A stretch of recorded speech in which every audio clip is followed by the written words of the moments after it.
తిరుమల తిరుపతి లడ్డు తయారీలో కల్తీ అంశానికి సంబంధించి ఆంధ్రప్రదేశ్ వ్యాప్తంగా హిందూ సంఘాలన్నీ కూడా బగ్గుమని మండిపోతున్నాయి. ఖచ్చితంగా క్షమాపణలు చెప్పాలని చెప్పేసి ఎక్కడికక్కడ స్వామీజీలు ఎవరైతే సాధువులు వీళ్ళందరూ కూడా ఉన్నారో వాళ్ళ అభిప్రాయాన్ని వ్యక్తం చేస్తున్నారు. అయితే ఇవన్నీ కూడా తెలుసుకోవడానికి మనతో ఉన్నారు సీనియర్ జర్నలిస్ట్ డాక్టర్ కనకదుర్గమణి గారు. ఇప్పుడు నమస్కారం. మరి ఇప్పుడు చూసుకుంటే ఆ యొక్క లడ్డు తయారీలో కల్తీ కేసుకు సంబంధించి హిందూ సంఘాలు ఒక్కసారిగా రోడ్ల మీదకి వచ్చి ఎక్కడికక్కడ ప్రెస్ మీట్ నిర్వహించి అసలుకి ఎలా చేశారు ఈ పాపని అని చెప్పేసి ప్రశ్నిస్తున్నారు ఎవరికి వాళ్ళు. సో హిందూ సంఘాలు ఇలా బయటకు వచ్చి ప్రశ్నించడాన్ని ఎలా అర్థం చేసుకోవచ్చు మనం? అంటే ఇప్పటికైనా కదలిక వచ్చిందని సంతోషించండి. ఇప్పుడు ఒక అంశం మీద హిందువులు ప్రశ్నిస్తున్నారు. హిందూ సంఘాలు కావచ్చు, హిందువులకి సంబంధించి మఠాధిపతులు పీఠాధిపతులు కూడా స్పందిస్తున్నారు. స్పందించాలి. ఎందుకంటే ఇది చిన్న విషయం కాదు. మనం ఇప్పటికి ఎన్నోసార్లు మాట్లాడుకున్నాం ఈ అంశం మీద. ఎందుకు చిన్న విషయం కాదంటే ఇది భక్తుల మనోభావాలతో ఆడుకున్నారు కదా. అంటే వాళ్ళకి ఏదైతే ఏ అంశం అయితే వాళ్ళని బాగా బాధిస్తుందో ఆ బాధని పట్టుకున్నారన్నమాట. అక్కడ దెబ్బ కొట్టాలని చూశారు. అది తప్పు కదా. ఇప్పుడు నేను అంటాను, మీరు డబ్బులు సంపాదించుకోండి పోనీ అక్రమంగా మీకు ఇష్టమైతే, కానీ దేవుడితో ఆటలేందుకు, వెంకటేశ్వర స్వామితో ఆటలేందుకు? మీరు ఇన్ని రకాలుగా సంపాదించుకున్నారు, ఇన్ని వేల కోట్లు కదా. ఇది ఏమంటారు, డొల్ల కంపెనీల ద్వారా మిమ్మల్ని ఎవడు ప్రశ్నించలేదు కదా. హ్యాపీగా మీరు అసలు ఒక 43,500 కోట్లు సంపాదించాక, జగన్మోహన్ రెడ్డి ముఖ్యమంత్రి అయ్యాక ప్రజారంజకంగా పాలించుంటే ఇవాళ రోడ్ల మీదకి వెళ్ళి గంటల తరబడి ప్రయాణం చేసి, అరగంట దూరానికి 10 గంటలు ప్రయాణం చేసి ప్రజలకు దండాలు పెట్టుకుంటూ వెళ్లాల్సిన అవసరం వచ్చేదా? ప్రజలే వచ్చి దండం పెట్టేవాళ్ళు. ప్రజలే వచ్చి జగన్మోహన్ రెడ్డి గారు మీరు చల్లగా ఉండాలి అనేవాళ్ళ. మరి ఎందుకు పాడు చేసుకున్నాడు? ఎప్పుడు కూడా నీ స్నేహితుడు ఎవరో చెప్పు, నీ గురించి చెప్తానంటారు సామెత. మనకి చుట్టూ ఉండేవాళ్ళని ఆయన చక్కగా మంచి వాళ్ళని పెట్టుకుని ఉంటే, మంచి సలహాదారులను పెట్టుకుని ఉంటే, మీరు గమనిస్తే కనుక అయితే ఎవరు కూడా మహిళా సలహాదారులను ఎందుకు పెట్టుకోరు? యాక్చువల్గా మహిళలు చాలా మంచిగా సలహాలు ఇస్తారు. మనం ఇంతవరకు చూడలేదు నాకు తెలిసి. అడుగును ఈవెన్ ఇందిరాగాంధీకి కూడా మహిళా సలహాదారులు ఉన్నారో లేదో.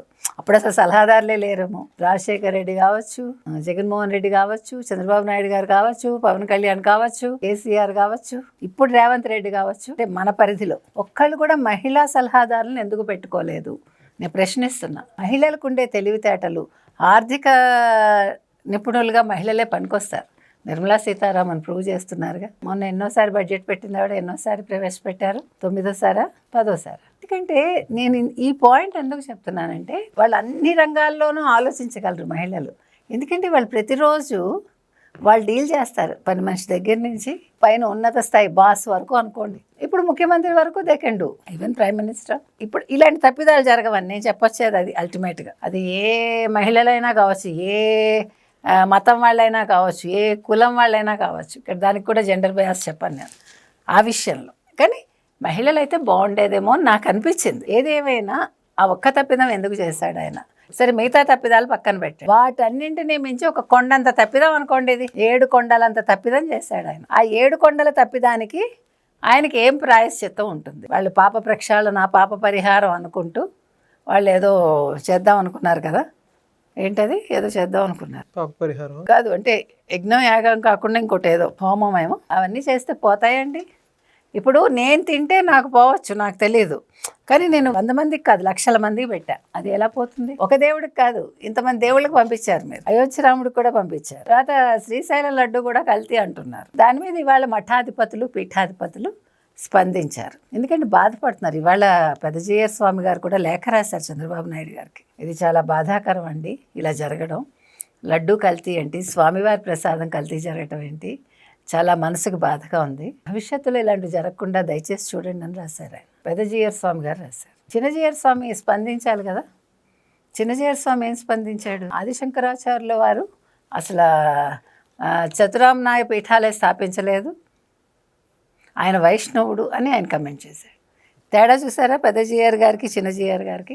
పెదజీయర్ గారు స్వామికి అంకితం అయ్యారు, చిన్నజీయర్ గారు కమర్షియల్గా అంకితం అయ్యారేమో మనకు తెలియదు. తేడా కనిపిస్తుంది. ఇవాళ హిందువులందరూ కూడా ఆగ్రహంతో ఉన్నారండి. అదేవిధంగా మఠాధిపతులు పీఠాధిపతులు స్వామీజీలు హూఎవర్ ఇట్ ఈస్ అందరూ కూడా స్పందిస్తున్నారు. ఇంకా స్పందించాలి. దీని మీద ఒక పెద్ద ఉద్యమం జరగాలి.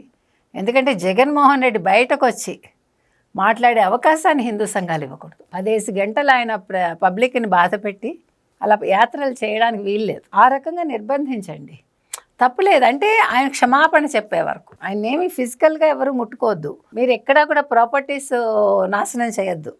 మీరు సైలెంట్గా చేయండి, నిశ్శబ్దంగా